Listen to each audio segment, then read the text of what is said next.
اعوذ باللہ من الشیطان الرجیم بسم اللہ الرحمن الرحیم زین للناس حب الشہوات من النساء والبنین والقناطیر المقنطرة من الذهب والفضة والخیل المسومة والانعام والحرث ذلك متاع الحیاة الدنیا واللہ عنده حسن المآب قل أنبئكم بخير من ذلكم للذين اتقوا عند ربهم جنات تجري من تحتها الأنهار خالدين فيها وأزواج مطهرة ورضوان من الله والله بصير بالعباد۔ سورہ آل عمران مدینہ منورہ کے اندر نازل ہونے والی اس مبارک سورت کی آیت نمبر 14 اور آیت نمبر 15 کی آپ حضرات کے سامنے تلاوت کی گئی، اور ماقبل والی جو آیات مبارکہ آپ کے سامنے گزری ہیں ان مبارک آیات کے اندر اللہ تعالیٰ نے گمراہی، تباہی یا ہلاکت کے اسباب میں سے دو اسباب کا نام لے کر ذکر کیا تھا۔ ایک تو انسان کی اولاد ہے اور دوسرا انسان کا مال ہے۔ انسان اولاد کی بنیاد پر اور کبھی انسان مال کی بنیاد پر نیک راستے سے، حق کے راستے سے، نبی کے اتباع سے پیچھے رہتا ہے۔ اس بات کو بیان کیا گیا۔ اس کے ضمن میں آپ کے سامنے یہ بات گزری کہ عیسائیوں کا جو وفد آیا تھا، ابو حارثہ نامی جو بڑا پادری تھا، اس پادری کے بھائی نے اس موقع پر کہا تھا اگر محمد سچے ہیں، علامات مکمل جو ہماری کتابوں کے اندر موجود ہیں اگر ان کے اندر پائی جاتی ہیں تو کیا وجہ ہے کہ پھر ان کا دین قبول نہیں کر لیتے۔ اس موقع پر ابو حارثہ نے کہا تھا کہ یہ روم کے جو بادشاہ وغیرہ ہیں ان لوگوں نے ہمیں مال، عزت بہت زیادہ دی ہے، اگر ہم محمد کا کلمہ پڑھ لیں گے تو نتیجتاً وہ عزتیں بھی واپس ہو جائیں گی اور وہ مال بھی واپس ہو جائیں گے۔ اللہ تعالیٰ نے اس کا رد کیا کہ لن تغنی عنہم اموالہم ولا اولادہم من اللہ شیئا، کہ اللہ تعالیٰ کے عذاب کے مقابلے میں کل قیامت والے دن نہ تو مال کام آئے گا اور نہ ہی اولاد کام آئے گی۔ اور ساتھ میں فرمایا کہ اس قسم کی ذہنیت کے لوگ کل قیامت والے دن یہ جہنم کا ایندھن ہوں گے۔ ایندھن وہ چیز ہوتی ہے کہ جس سے آگ کو جلایا جاتا ہے، آگ کو سلگایا جاتا ہے۔ تو جو لوگ اللہ اور اس کے رسول کی بات نہیں مانیں گے ان کو ایندھن قرار دیا گیا، اور جو جہنم کی آگ سلگائی جائے گی وقودها الناس والحجارہ، وہ انسانوں سے اور پتھروں سے سلگائی جائے گی، اور انسانوں سے جو سلگائی جائے گی ان انسانوں کے اندر وہ کافر لوگ شامل ہوں گے۔ دوسری بات یہ بیان کی گئی تھی کہ مکہ مکرمہ کے کافروں کو جو بدر کے میدان کے اندر مسلمانوں کے ہاتھوں سے شکست کا سامنا کرنا پڑا، تو مدینہ کے یہودی کہنے لگے کہ مسلمانوں کا سامنا نا تجربہ کار لوگوں سے ہوا ہے، اگر ہمارا مقابلہ ہوگا تو ان کو پتہ چلے گا کہ جنگ کہتے کس کو ہیں۔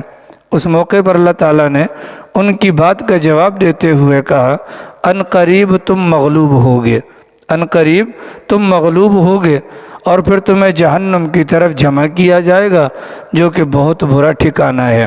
ان باتوں کو بیان کرنے کے بعد پھر اللہ تعالیٰ نے مثال کے ذریعے سے بات کو واضح کیا تھا کہ اللہ تعالیٰ نے بدر کے میدان کے اندر جو میدان کا جو نقشہ تھا اس نقشے کو ظاہری حقیقت کے برعکس لوگوں کی نگاہوں کے اندر الگ تھلگ کر کے پیش کیا۔ کافروں کی تعداد زیادہ تھی لیکن مسلمانوں کی نگاہوں میں کافروں کو کم دکھایا گیا، اور مسلمانوں کی تعداد کم تھی لیکن کافروں کی نگاہوں کے اندر مسلمانوں کی تعداد کو بڑھا چڑھا کر دکھا دیا گیا۔ اور پھر اللہ تعالیٰ نے فرمایا کہ یہ اللہ کی مدد یہ اللہ تعالیٰ جس کے ساتھ چاہتا ہے اسی کے ساتھ کرتا ہے۔ گویا کہ جنگ کے اندر تجربہ کاری یا نہ تجربہ کاری کا کوئی سوال نہیں ہے، یہ اسباب کا کوئی سوال نہیں ہے، بلکہ اصل میدان جنگ کے اندر اللہ کی مدد ہوتی ہے۔ تو جس کے ساتھ اللہ کی مدد ہوگی وہ جیت جائے گا، اور جس کے ساتھ اللہ کی مدد نہیں ہوگی وہ ہار جائے گا۔ اس بات کو بیان کرنے کے بعد ابھی جو آگے والی آیت نمبر 13 اور آیت نمبر 14 کی آپ حضرات کے سامنے تلاوت کی گئی ہے، اس کے اندر اللہ تعالیٰ نے دنیا کے اندر گمراہ کرنے والی چند چیزوں کو بطور خاص بیان کیا ہے کہ چند چیزیں ایسی ہیں دنیا کے اندر کہ جو انسان کے لیے گمراہی کا سبب بنتی ہیں۔ ان میں سے سب سے پہلا نام اللہ نے لیا ہے عورت کا، اور دوسرا نام اللہ نے لیا ہے اولاد کا، تیسرا نام اللہ تعالیٰ نے لیا ہے سونے چاندی کے ڈھیر کا، چوتھا نام اللہ نے لیا ہے نشان زدہ گھوڑے، پانچواں نام اللہ نے لیا ہے چوپائے، اور چھٹا نام اللہ نے لیا ہے کھیتی باڑی کا۔ کہ یہ چیزیں وہ ہیں کہ عام طور پر انسان دنیا میں ان چیزوں کی وجہ سے گمراہ ہوتا ہے اور نیک راستے سے دور ہوتا ہے۔ چنانچہ اللہ تعالیٰ نے ارشاد فرمایا کہ زُيِّنَ لِلنَّاسِ حُبُّ الشَّهَوَاتِ، مزین کر دی گئیں مرغوب چیزیں انسانوں کے لیے، مزین کر دی گئیں مرغوب چیزیں انسانوں کے لیے، مزین کر دی گئیں مرغوب چیزیں انسانوں کے لیے۔ مزین کا مطلب کیا ہوتا ہے؟ زینت۔ مزین کا مطلب سرخی پالش، پاؤڈر وغیرہ لگا دیں، تو یہ تزیین ہو گئی، یہ تزیین و آرائش ہو گئی۔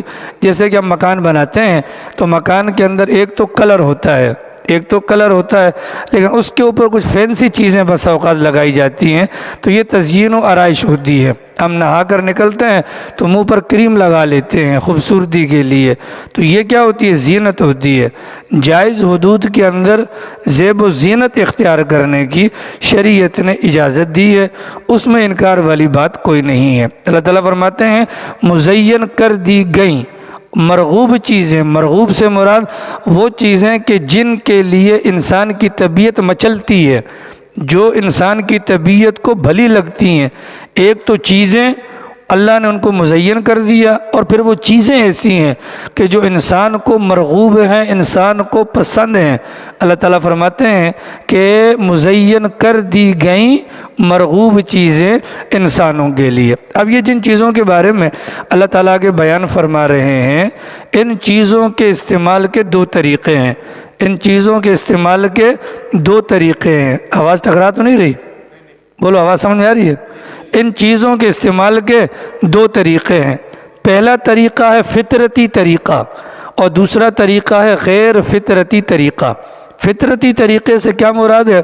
فطرتی طریقے سے مراد یہ ہے ان چیزوں کا جائز استعمال ہو، ان چیزوں کا جائز استعمال ہو تو یہ چیزیں ہلاکت کا سبب نہیں بنتی، اور غیر فطرتی طریقے کا مطلب یہ ہے ان چیزوں کا استعمال یعنی کہ غیر فطرتی طور پر یا شریعت نے جو تعلیم دی ہے اس تعلیم کے برخلاف کیا جائے۔ تو فطرتی طور پر، فطرتی طریقے پر اگر انسان ان چیزوں کو استعمال کرے گا تو ہلاک نہیں ہوگا، لیکن اگر شریعت کی بیان کردہ تعلیمات کے برخلاف اگر ان چیزوں کے پیچھے لگے گا تو یہ چیزیں انسان کو ہلاکت میں ڈالنے کا سبب بنتی ہیں۔ ان میں سے سب سے پہلی چیز کا بیان آیا کہ وہ عورت ہے۔ کون ہے؟ عورت ہے۔ عورت کے متعلق سب سے پہلے فرمایا کہ اگر اس کا استعمال فطرتی طریقے کے مطابق ہو تو عورت کے لیے انسان مرد کے دل میں محبت ہونا یہ یقینی بات ہے۔ وجہ کیا ہے؟ وجہ یہ ہے کہ مرد کی ذات کا اللہ نے عورت کو حصہ قرار دیا۔ حضرت آدم کو اللہ نے مٹی سے پیدا کیا، لیکن اماں حوا کو اللہ نے مٹی سے نہیں بلکہ حضرت آدم کے جسم سے پیدا کیا، ان کی بائیں پسلی سے پیدا کیا۔ پھر پیدا کرنے کے بعد اس عورت کی پیدائش کی غرض و غایت کو بیان کیا گیا، لِتَسْكُنُوا إِلَيْهَا، کہ یہ عورت اس مرد کے ساتھ رہ کر اس کے لیے سکون کا باعث بنے۔ وَجَعَلَ بَيْنَكُمْ مَوَدَّةً وَرَحْمَةً، اس عورت اور مرد کے درمیان آپس میں محبت اور رحمت والے معاملے کو ڈال دیا گیا۔ وَهُنَّ لِبَاسٌ لَكُمْ وَأَنْتُمْ لِبَاسٌ لَهُنَّ، اس مرد کو اس عورت کے لیے، اس عورت کو اس مرد کے لیے باہم لباس قرار دیا گیا۔ یہ ساری باتیں کیوں؟ کہ عورت کو پیدا کرنے کا مقصد کیا ہے؟ تو مقصد مرد کے لیے سکون ہے، مرد اور عورت کے درمیان محبت ہے، مرد اور عورت کے لیے آپس میں ایک دوسرے کا لباس ہے۔ جب اتنے فوائد پر مشتمل یہ چیز ہے تو دل کے اندر محبت کا پیدا ہونا یہ تو فطرتی امر ہے، لیکن اس فطرتی عمل کے اندر اگر انسان اس دائرہ کار کے اندر رہے جو دائرہ کار شریعت نے بیان کیا تو انسان کو فائدہ ہوگا، تو یہ عورت اس انسان کے لیے دین اور دنیا دونوں اعتبار سے فائدے کا ذریعہ بنے گی۔ اللہ کے نبی علیہ السلام نے بیان فرمایا کہ دنیاوی اعتبار سے کسی بھی بندے کے لیے نیک بختی کی 3 علامات ہیں۔ دنیاوی اعتبار سے کسی بھی بندے کی نیک بختی کی 3 علامات ہیں۔ نمبر 1 بیوی ہو اور نیک ہو، نمبر 1 بیوی ہو اور نیک ہو، نمبر 2 گھر ہو کشادہ ہو، نمبر 3 سفر کے لیے سواری میسر ہو۔ اللہ کے نبی نے فرمایا کہ دنیاوی اعتبار سے جو دنیا کا سب سے بہترین ساز و سامان ہے وہ المرأۃ الصالحہ ہے، بہترین بیگم ہے۔ وجہ کیا ہے؟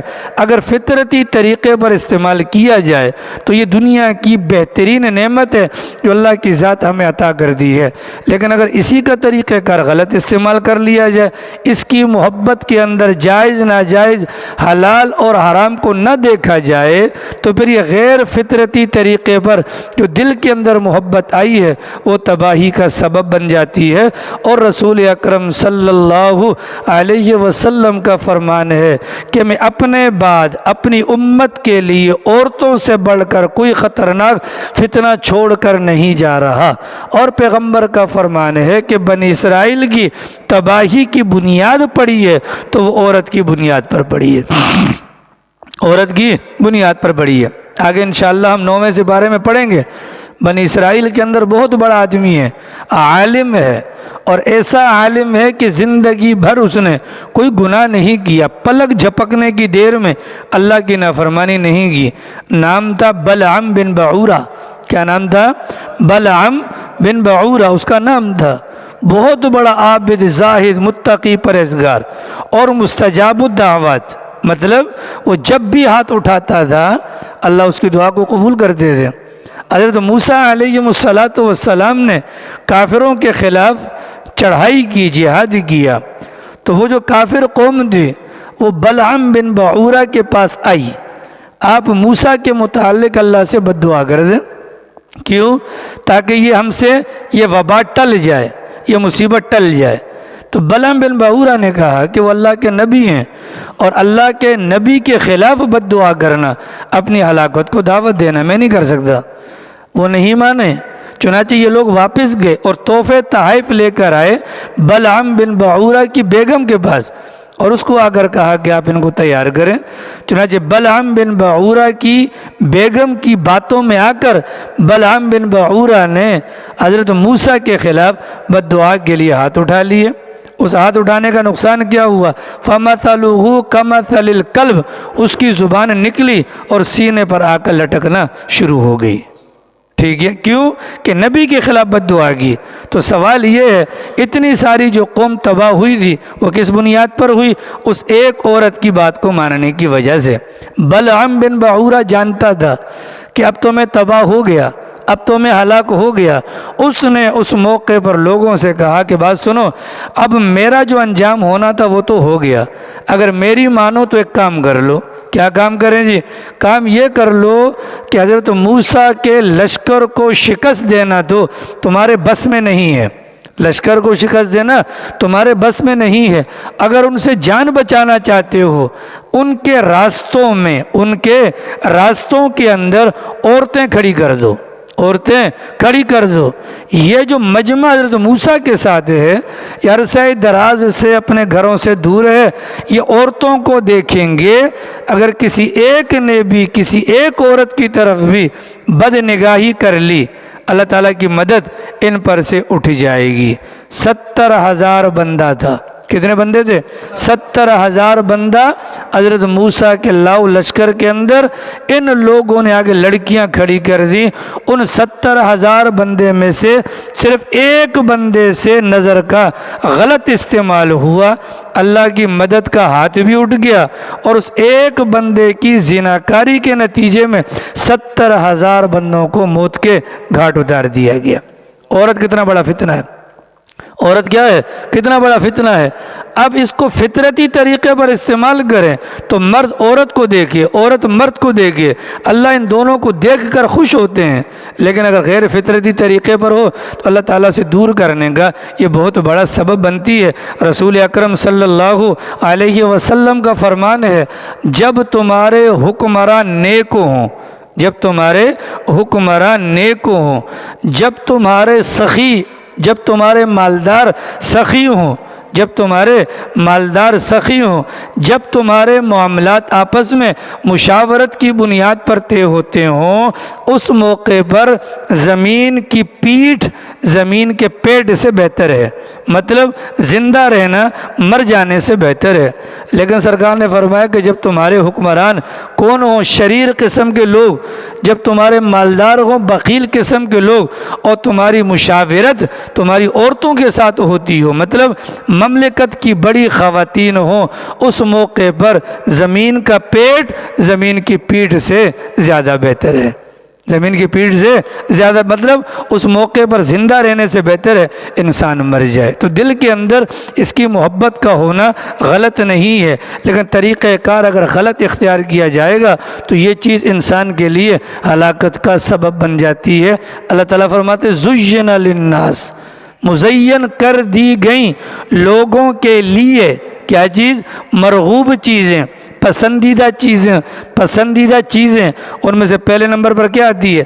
النساء، وہ عورت آتی ہے۔ وہ کیا آتی ہے بھیا؟ عورت۔ والبنین، اور دوسرے نمبر پر اولاد۔ دوسرے نمبر پر کیا ہے؟ اولاد۔ اولاد کا کیا مطلب ہوا؟ عام طور پر انسان جو اعمال سے یا دینیات سے دور ہوتا ہے اس اولاد کی وجہ سے ہوتا ہے، اس اولاد کی وجہ سے ہوتا ہے۔ اس لیے کہ اولاد کی خواہشات کی تکمیل کے لیے انسان جائز ناجائز، حلال اور حرام کو نہیں دیکھتا۔ اولاد کی محبت میں، محبت کے ہاتھوں مجبور ہو کر وہ انسان ہر قدم اٹھانے کے لیے تیار ہو جاتا ہے۔ اس موقع پر وہ یہ نہیں دیکھتا کہ میرے اللہ کا کیا حکم ہے، نہیں، اس موقع پر وہ بچے کی محبت میں اس کی محبت کے ہاتھوں مجبور ہو جاتا ہے۔ ٹھیک ہے، اب اولاد کی محبت تو دل میں ہوتی ہے، انکار والی بات تو نہیں ہے، لیکن فطرتی طور پر اگر محبت ہو تو پیغمبر کو بھی محبت تھی، انکار والی بات تو نہیں ہے۔ لیکن غیر فطرتی طور پر کہ بچہ ہم سے پیسے مانگتا ہے، کس لیے پیسے مانگتا ہے؟ ناجائز خواہشات پوری کرنے کے لیے۔ اس موقع پر ایک طرف اللہ کا حکم ہے، ایک طرف بیٹے کی محبت ہے، تو یہاں پر انسان کو اگر اس موقع پر وہ اللہ کی نافرمانی والے پہلو کو دبا لے اور اللہ کی فرما برداری والے پہلو کو اٹھا لے تو یہ نفرت کا باعث نہیں بنے گی اور یہ غیر فطرتی نہیں ہوگا۔ اگر اللہ نہ کرے اس موقع پر اگر بچوں کی ناجائز فرمائشیں پوری کی گئیں تو کیا ہوگا؟ تو کیا ہوگا؟ تو پھر یہ آزمائش کا سبب بن جائے گی اور کل کو مرتے وقت یا آخرت کے اعتبار سے یہ گمراہی کا سبب بن جائے گی۔ والبنین، مزین کر دی گئی مرغوب چیزیں، ان میں سے عورت آ گئی، اور نمبر 2 اولاد آ گئی۔ نمبر 2 کیا آ گئی؟ اولاد آ گئی۔ والقناطیر المقنطرۃ من الذهب والفضہ، تیسرے نمبر پر چیز سونے چاندی کے ڈھیر، سونے چاندی کے ڈھیر۔ عرب کے یہاں جب 1 لاکھ ریال ہوتے ہیں، عرب کے یہاں جب 1,00,000 ریال ہوتے ہیں تو 1,00,000 کے ریال کے ڈھیر کو وہ کیا کہتے ہیں؟ قنطرہ کہتے ہیں۔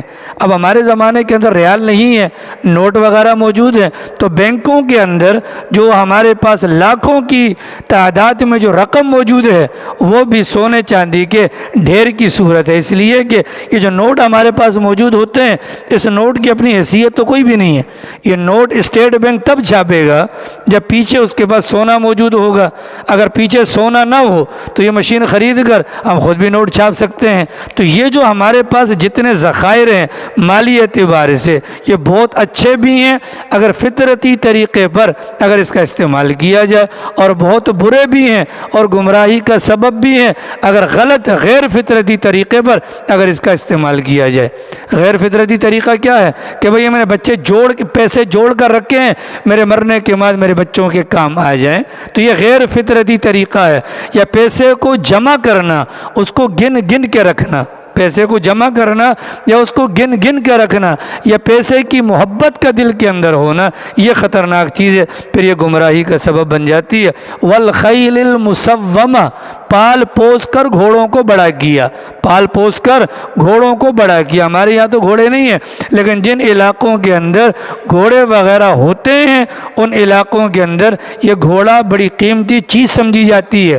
والخیل المسومہ، نشان زدہ گھوڑے پال پوس کر بڑا کیا، ان کی تیمارداری میں، ان کی دیکھ بھال کے اندر انسان لگا ہوا ہے، نمازوں کی پرواہ کوئی نہیں، نمازوں کی پرواہ کوئی نہیں۔ ظاہر ہے کہ جانور ہیں، جب وہ جانور ہیں وہ پیشاب بھی کریں گے، وہ پاخانہ بھی کریں گے، ان کے قریب جا کر ان کی دیکھ بھال میں لگے ہیں، وہ پیشاب کرتے ہیں، وہ چھینٹیں آ کر ہمارے بدن کو یا ہمارے کپڑوں کو لگتی ہے، ان کی محبت میں کہ یار ان کی دیکھ بھال بھی ضروری ہے، نماز کے لیے جاؤں گا کپڑے چینج کرنے پڑ جائیں گے، اس موقع پر نماز کو چھوڑ دینا، ان کی دیکھ بھال میں لگے رہنا، یہ بھی کیا ہے؟ گمراہی کا سبب ہے۔ والانعام، اور چوپائے، گائے ہو گئی، بیل ہو گئے، بکریاں ہو گئی وغیرہ وغیرہ، ان کے اندر بھی اللہ تعالیٰ نے مالداری والی صفت رکھی ہے۔ گاؤں دیہات کے اندر جو لوگ مالدار ہوتے ہیں ان کے پاس نقدی تو نہیں ہوتی، یہی مال مویشی ہوتے ہیں، اور یہ قیمتی اثاثہ ہوتا ہے ان کا۔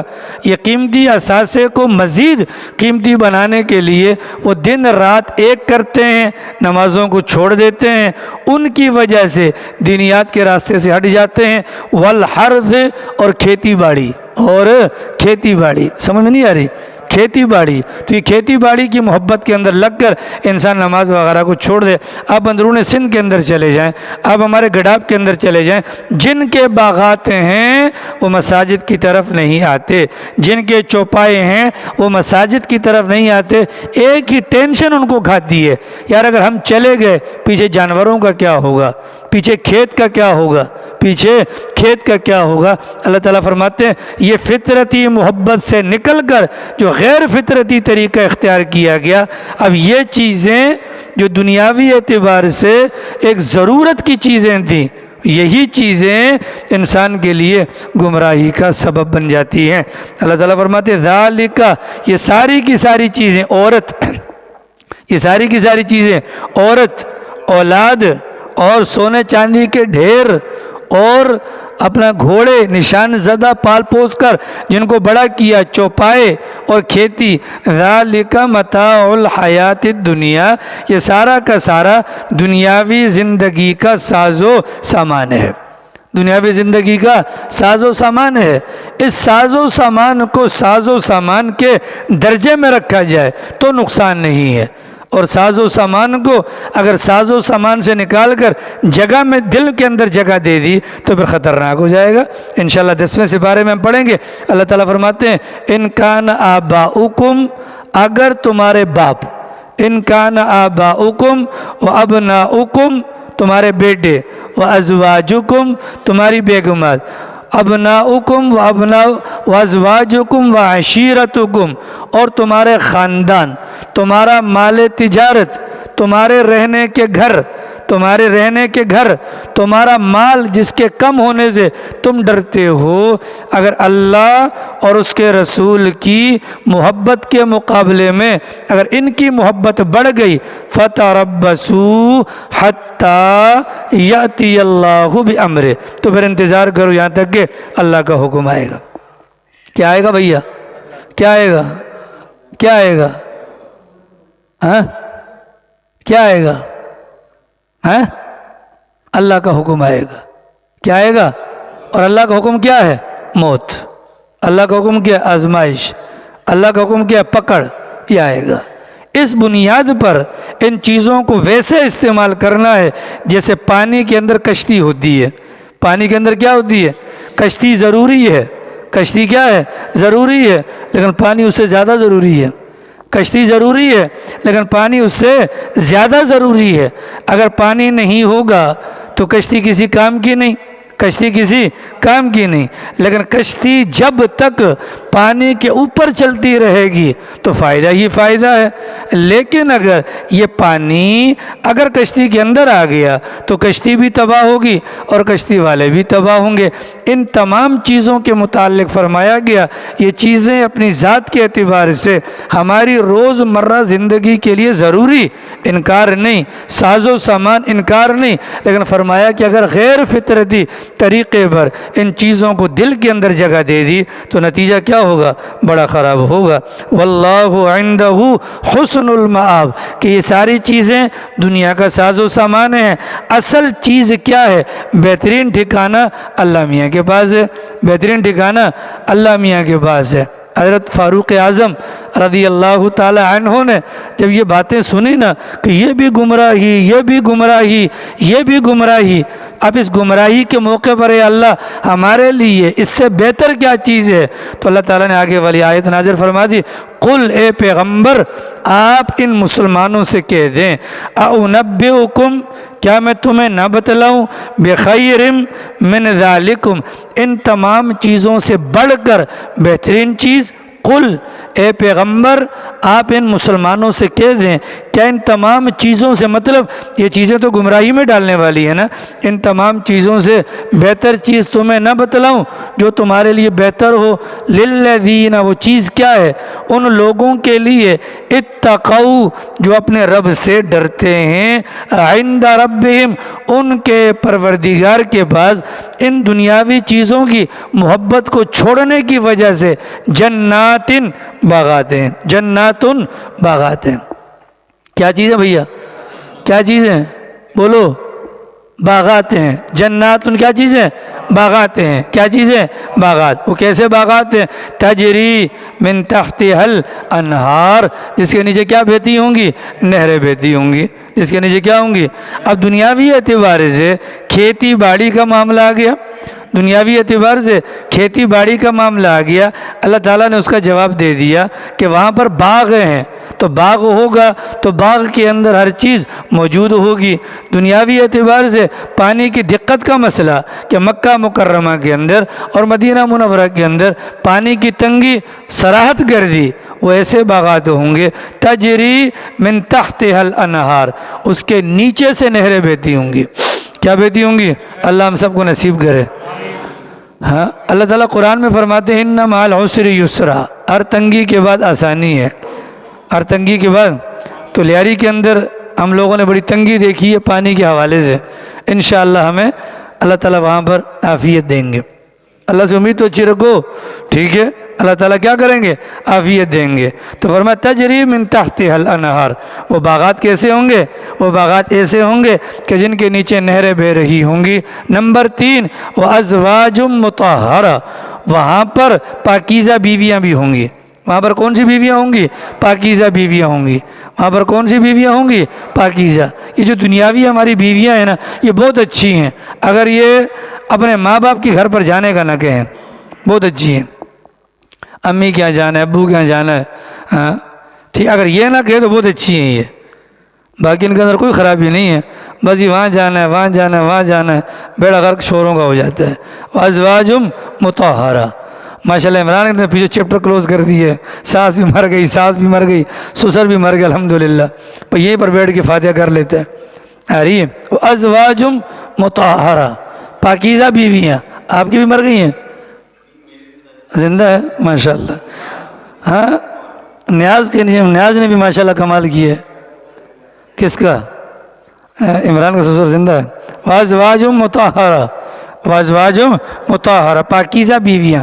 ایک زمانہ تھا کہ بہن بیٹی کو رخصت کرتے تھے تو ماں تعلیم دیتی تھی، بیٹا وہاں سے تیرا جنازہ نکلنا چاہیے. کیا کرنا چاہیے؟ قرآن کے سائے میں نکالتے تھے، ترغیب دیتے تھے. اور اب ماشاءاللہ آتی رہنا، پہلے دماغ میں اس کے بعد ڈالی جاتی ہے آتی رہنا، اور داماد سے فرمائش ہوتی ہے پیکج کروا کر دینا. کیا کرنا؟ پیکج کروا کر دینا. اور ساری زندگی شوہر کے گھر میں آج تم نے کیا پکایا، مرچی تیز ہو گئی ہلکی ہو گئی، ٹھیک ہے. جنت کے اندر انشاءاللہ الرحمن یہ سسرال کا چکر ختم ہو جائے گا. وازواجم مطہرہ، پاکیزہ بیویاں ہوں گی انشاءاللہ وہاں پر، ٹھیک ہے.